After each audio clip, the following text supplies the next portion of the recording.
साथियों नमस्कार, कैसे हैं आप सब लोग। आप सबको जय श्री राम, जय बालाजी की जय, खाटू श्याम जी की। साथियों आज एक महत्वपूर्ण टॉपिक पर मैं चर्चा कर रहा हूँ। टॉपिक जुड़ा हुआ है एक पत्नी के मेंटेनेंस के अधिकारों से। बेसिकली होता क्या है कि पत्नियों को चाहिए मेंटेनेंस हायर साइड पे, और पति चाहता है कि मेंटेनेंस देना नहीं पड़े, और देना पड़े तो बहुत कम देना पड़े, बट करें तो क्या करें। साथियों बेसिकली जो बात मैं आज डिस्कस कर रहा हूँ उससे जुड़ी एक बेसिक प्रॉब्लम क्या है कि कई बार ऐसा होता है कि पत्नी की इनकम बहुत ज़्यादा है, आपकी इनकम बहुत कम है, इसके बावजूद भी कोर्ट जो है खर्चा मान देती है आपका। तो उस कंडीशन में लड़ने से पहले क्या क्या स्ट्रेटजी हमारे पास में होनी चाहिए ताकि हम एक केस को प्रॉपर रूप से कॉन्टेस्ट कर सकें। देखो बेसिकली क्या है कि जो मैं आपको सॉल्यूशन देता हूँ उसको आप प्रॉपरली अमल कर लोगे ना तो आपको रिजल्ट्स मिलेंगे। इस बात को दिमाग में सेट कर लेना। कारण क्या होता है कि हम लोग अगर प्रॉपर तरीके से कोई एक्शन प्लान को इम्प्लीमेंट नहीं करते हैं ना तो उसके रिजल्ट्स नहीं मिल सकते। तो जो बेसिक प्रॉब्लम है वो क्या है आज के डिस्कस में कि अगर पत्नी कमा रही है और बहुत ज़्यादा कमा रही है तो क्या उसके बावजूद भी कोर्ट मेंटेनेंस बांध सकती है या नहीं, और अगर बांधती है तो करना क्या है, और नहीं बंधे तो क्या करना है। क्लियर है। इसके अलावा ऐसे भी केसेस देखे गए कि जहाँ पत्नी के पास असेस्ट है, मीन्स संपत्तियाँ, वो संपत्तियाँ जो है वो दान दिया ही अपने भाई को, या संपत्तियों में उसने कर दिया हक त्याग, तो ऐसे स्थिति में भी क्या मेंटेनेंस देना पड़ेगा या नहीं देना पड़ेगा। और इसके अलावा अगर पत्नी छुपा लेती है फैक्ट ऑफ इनकम को फ्रॉम द कंसर्न कोर्ट तो वहाँ पर क्या करना होगा। पत्नी भी कमा रही है और हम भी कमा रहे हैं, तो ऐसे सिनेरियो में क्या लायबिलिटी पूरी हमारे ऊपर है या एक जॉइंट लायबिलिटी होगी जिसको इक्वली जो है शेयर करना है दोनों ही पेरेंट्स को। ये बहुत कॉमन प्रॉब्लम है जिस पर चर्चा करना बहुत ज़रूरी। चर्चा नहीं करोगे तो समाधान नहीं मिल सकता आपको। साथियों बेसिकली मेंटेनेंस का ऑब्जेक्ट क्या है वो जो है समझना बहुत ज़रूरी है हमारे लिए। मेंटेनेंस जो है उसको लेने के लिए लड़कियां जो है यूजुअली आवेदन करती हैं 125 CRPC में। अब वो क्या हो गया है 144 BNSS। क्लियर हो गया आपको। उसमें जो भयंकर दयनीय स्थिति है ना भारत में विवाहित महिलाओं की, उसको प्रकट करते हुए फैक्ट्स को लिखा जाता है। कई बार तो मुझे बड़ी हंसी आती है कि 1973 में जब ये कानून आया था जिसके तहत मेंटेनेंस को अनिवार्य किया गया था, तब महिलाएं इतनी पढ़ लिख नहीं गई थी। आज की महिलाएं बलवान हैं, पढ़ लिख गई हैं और काफ़ी लिटरेट हैं, और अच्छे स्कूलों से, अच्छे कॉलेजों से, अच्छे जो यूनिवर्सिटी हैं उनसे इन्होंने एजुकेशन ली है। उसके बावजूद भी कोर्ट में आके ये कहती है कि हम तो बेरोजगार हैं, हमें तो कुछ नहीं आता है, और अल्टीमेटली हमें भारी भरकम मेंटेनेंस जो है हमारे पति देव से दिलाया जाए। पति की सेवा करी या नहीं करी, नो फैट। क्या निभाई आपने अपनी जिम्मेदारी, नो फैट। पति को सेक्सुअली सेटिस्फाई किया या नहीं किया, नो फैट। दाम्पत्य कर्तव्यों का निर्वहन किया या नहीं किया, नो फैट। सिर्फ अपनी स्टोरी कि शादी के तुरंत बाद मेरे माता पिता ने बढ़ चढ़कर इनको जो है आर्टिकल्स दिए, शादी के तुरंत बाद जो है मेरे माता पिता ने बढ़ चढ़ के इनकी इच्छाओं को पूरा किया, इवन शादी के टाइम भी बढ़ चढ़ के लोगों से उधार लेके इनको दान दे दिया। भाई जो लोग शुरू से बेरोजगार हैं, जिनकी वर्थ ही नहीं है, उनको कहां से मिलता है इतना पैसा, समझ नहीं आता भाई। बहुत विचारणीय बिंदु है, और ऐसे झूठे परिवादों पर कोर्ट भी एक्शन ले लेती है। ये बड़ा विचारणीय स्थिति है। एक तरफ सुप्रीम कोर्ट कह रही कि लड़के मर रहे हैं, गंभीर स्थिति है, पर सुप्रीम कोर्ट खामोश भी है कि एक्शन नहीं हो रहा है। भाई लिख देना थ्योरेटिकली एक अलग स्थिति की महिलाएं गलत कर रही हैं, महिलाएं दुरुपयोग कर रही हैं, उनको रोका जाना चाहिए, they are required to be kept in the liberation, but बोलने से कुछ नहीं होगा, एक्शन भी चाहिए। आज कुछ महिलाएं जब मर जाती हैं, दहेज कानून लाया गया नहीं लाया गया, कुछ महिलाएं जब मर जाती हैं तो अल्टीमेटली रेप कानून लाया गया नहीं लाया गया, स्ट्रिक्ट फॉर्म में। तो मेरा कहना है कि जब कानून को आप इम्प्लीमेंट कर रहे हैं तो उसका रवैया जो है एक तरफा ना हो। कानून दोनों के लिए बनना चाहिए, चाहे पुरुष हो चाहे महिला हो। दुरुपयोग जो कर रहा है उसके लिए भी सजा के प्रावधान कानून में होने चाहिए। बट प्रॉब्लम क्या है, जो महिला है उसने झूठा केस कर दिया, हम केस को लड़ रहे हैं, डिफेंड कर रहे हैं, अल्टीमेटली वो महिला हार गई तो उसका क्या बिगड़ा। हमारा बहुत कुछ बिगड़ गया। हमें उसके शहर में आना है, ट्रैवल करना है, अपनी जॉब को जो है छोड़ना है या छुट्टी लेके आनी पड़ेगी, मुश्किल हो गई। इसके अलावा प्राइवेट काम कर रहे हैं, दुकान बंद करनी पड़ेगी, मुश्किल हो गई। फिर उस शहर में जाओ, वहाँ के वकील को फीस दो, फिर मुश्किल हो गई। फिर वकील कर क्या रहा है हमारे केस में पता ही नहीं हमारे को, ये मुश्किल हो गई। फिर कोर्ट ने खर्चा बांध दिया, खर्चा पे करो, ये मुश्किल हो गई। तो करे तो क्या करे आदमी। वैसे इनकम कम है, लोग मर रहे हैं। और आए दिन आप देख लो वीडियोस फेसबुक यूट्यूब के ऊपर, 23 साल के बच्चे मर गए बिना टेंशन के। तो हम और आप तो बहुत हाई रिस्क में हैं मरने के। तो कम से कम देखना चाहिए कोर्ट को कि जो एक युवक है, खासकर विवाहित युवक, उसकी स्थिति क्या होती है। वो घर में पिट रहा है अपनी माँ से, क्योंकि उसकी बीवी उसकी माँ से बात नहीं करती है। आए दिन झगड़े हो रहे हैं, तमाशे मच रहे हैं घर में, करे तो क्या करें। उसके जो पिताजी इसको कोसते हैं कि देख तू कैसी लड़की ले आया, तेरे माँ से बदतमीजी करती है, मुझसे बदतमीजी करती है। इधर बीवी जो है खून में रहती है कि हम तुम्हारी माँ से बात नहीं करेंगे, हम तुम्हारे घर वालों से बात नहीं करना चाह रहे, घर से अलग हो जाओ।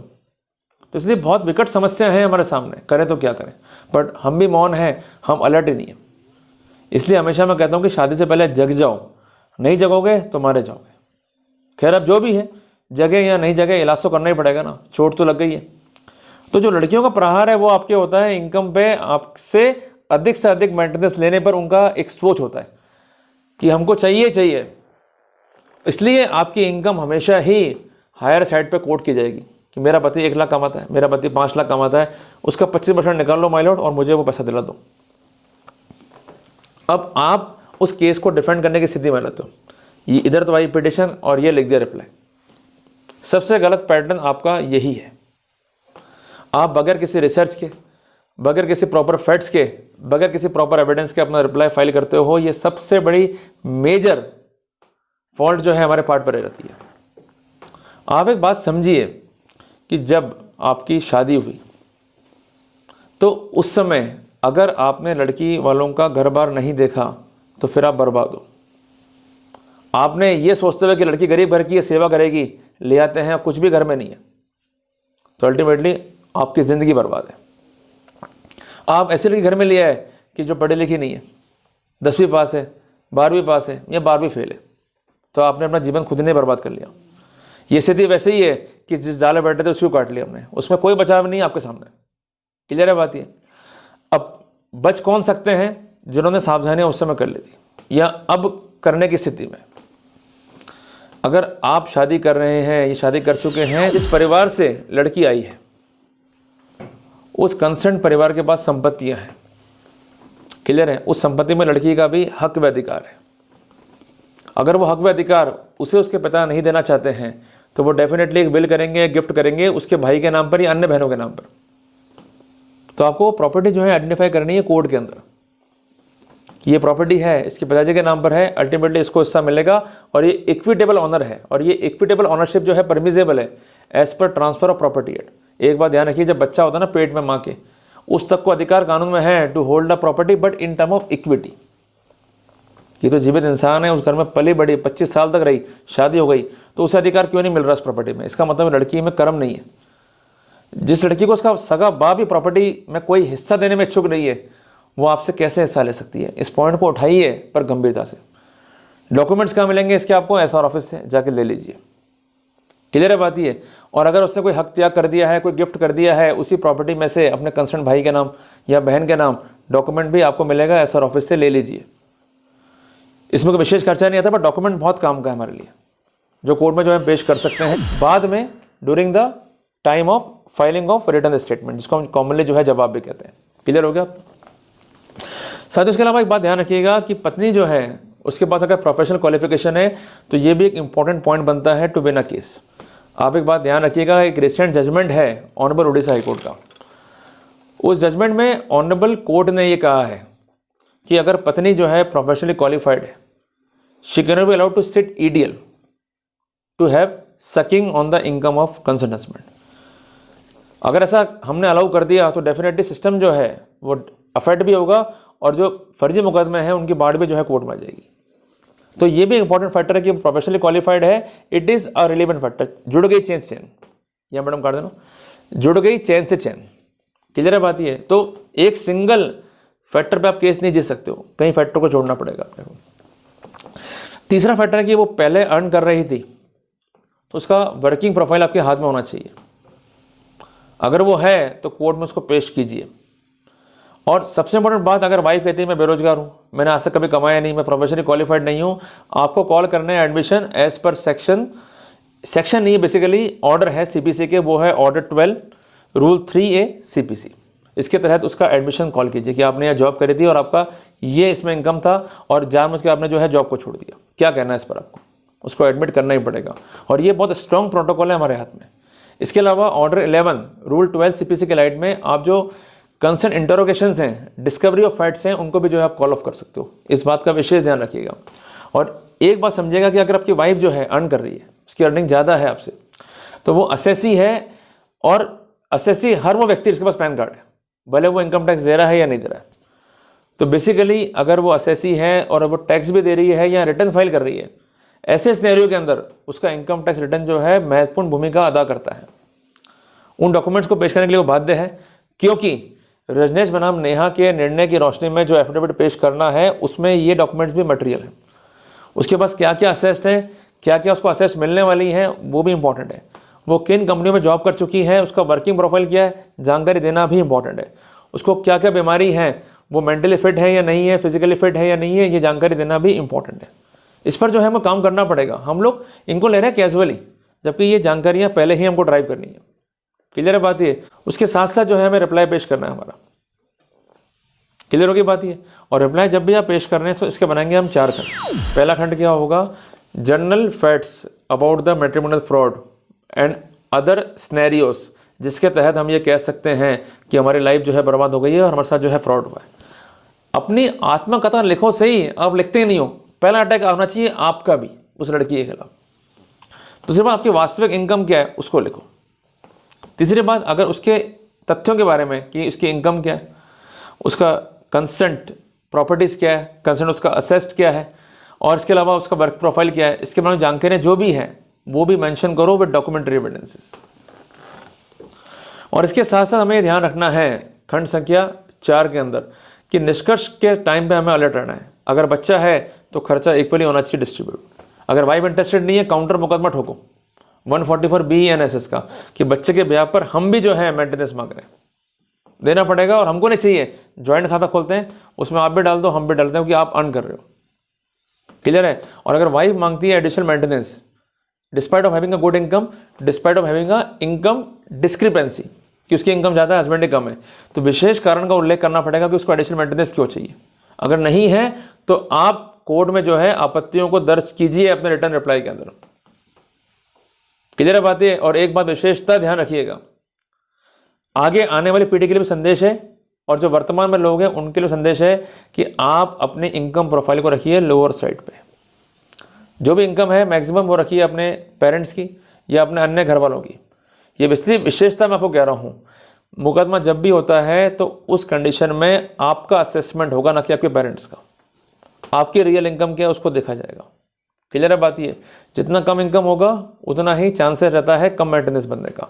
इस जब भी अपन जवाब दे रहे हैं तो उसमें अक्सर लोग क्या गलती करते हैं, अपनी इमेज बहुत बड़ी पोर्ट्रे कर लेते हैं। ऐसी गलती मत करना। और इसके साथ साथ आप खर्चे कई बार अधिक शो करते हो। इनकम तो कम है, खर्चे बढ़ा दिए आपने कि मैंने इसको विदेश में घुमाया और यहाँ घुमाया और वहाँ घुमाया। जब इनकम ही नहीं है, इनकम कम है, तो कैसे घुमाया आपने। तो आपके एक्सपेंडिचर बताने का तरीका भी कई बार आपके लिए घातक हो सकता है। तो ये चीज़ें बहुत बेसिक हैं बट है बहुत काम की। और इसके अलावा अगर कोई फैक्ट आपकी जानकारी में आता है कि लड़की को लमसम मेंटेनेंस मिल चुका है उसके प्रीवियस हस्बैंड से, तो you could take a shelter of section 127 of CRPC। इसके अलावा लड़की जो है एडल्ट्री में है और आपका डिवोर्स सक्सीड हो चुका है ऑन पॉइंट ऑफ एडल्ट्री, तो ये भी ग्राउंड बन जाएगा। वाइफ नहीं आ रही है समझाने के बावजूद भी और आपने उससे निवेदन कर लिया, रीजनेबल कॉस्ट अलग रह रही है, सेक्शन 9 का मुकदमा आप जीत गए, फिर भी वो नहीं आ रही है, तो ultimately it can be press into motion. हालांकि जजमेंट में कन्फ्लिक्ट है बट जो कुछ भी एग्जिस्टिंग सर्कमस्टेंसेज है, एग्जिस्टिंग लॉ है, उसकी लाइट में हमें प्लीड करना ही पड़ेगा।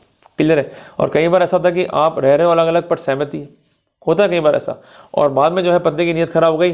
तो जो भी आप लोग काम करते हो ना लाइफ में, उसका डॉक्यूमेंट्री होना चाहिए। अगर डॉक्यूमेंट्री नहीं है तो आप सक्सीड नहीं हो पाओगे। शादी करो, अच्छी बात है, शादी का वैवाहिक जीवन आपका अच्छा रहे, ये प्रभु से प्रार्थना है। बट ऐसी स्थितियाँ हो गई तो आपको खुद की मदद करनी पड़ेगी खुद से। अगर आप अलर्ट नहीं रहे या आप जागरूक नहीं रहे तो आप मारे जाओगे, कोई आपको नहीं बचाएगा। लोग जो है मजाक बनाएंगे आपका, हंसते रह जाएंगे और आप पिसते रह जाओगे और मरते रह जाओगे। इसलिए be alert while filing the reply before the concern court. Apart from that हमें रिलाई करना है, अगर वो इंडिविजुअल है section 115 BAC income tax act पे, सेक्शन 192 पे अगर वो कोई सैलरी ड्रॉ कर रही है, इसके अलावा सेक्शन 44 AD पे यदि कोई बिजनेसमैन है, सेक्शन 44 AD है अगर वो कोई प्रोफेशनल है, ये सब सेक्शन जो है वो जुड़े हुए हैं कंसर्न इनकम टैक्स से। तो ये चीज़ें बहुत बारीक है, बहुत इंपॉर्टेंट है। जानकारी के अभाव में गलत जवाब बनाना और सही से रिप्रेजेंट ना करना भी एक महत्वपूर्ण कारण है कोर्ट में जाके हारने का। इसलिए हर एक बिंदु पे काम करो, तभी जो है अपन सफल होंगे और तभी जो है अपन अच्छा वर्कआउट कर पाएंगे। जल्दी मिलते हैं अपन एक नए टॉपिक के साथ। टिल देन, जय हिंद, जय भारत।